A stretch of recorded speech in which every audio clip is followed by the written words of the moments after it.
What's going on, guys? Welcome back to the TCG Empire YouTube channel. Today we are talking about Final Standings Friday.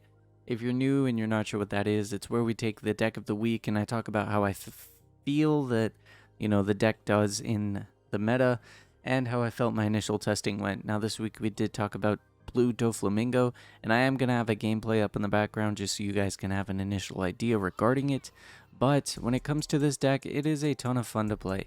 It's not the most competitive at times just because some of the cards for it are expensive to get, or there are times when you can just brick really hard as you do require a good turn 1 and turn 2 curve. Usually you're looking for cards like Perona or Doflamingo, the blocker, if you see it and can't hit a Perona in order to kind of set up your deck. But overall, it's a good deck.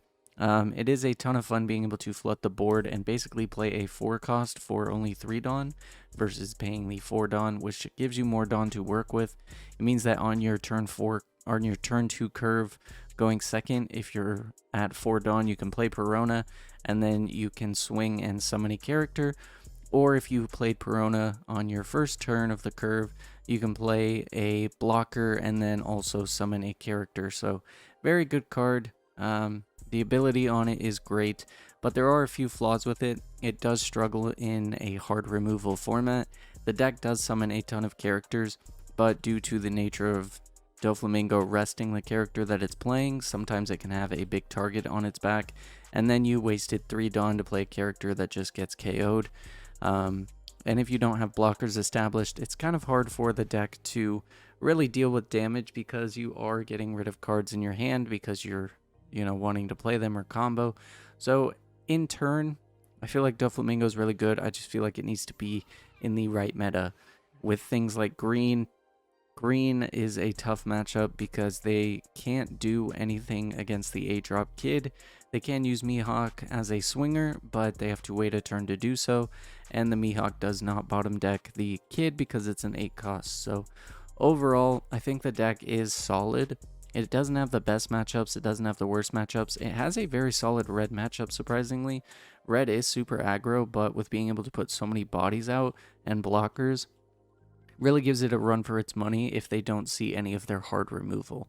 On top of that, Doflamingo also has the ability to run the engine that revolves around Evenkov and the 7-drop, which means you can, play down a 7-drop into a 6-drop for just 7 Dawn, and it's very good at being able to keep board consistency depending on how your hand looks. Sometimes with Doflamingo you just get those hands where you're not sure what you can do, or you have to blindly try and summon something off of Doflamingo's effect and it ends up not working out.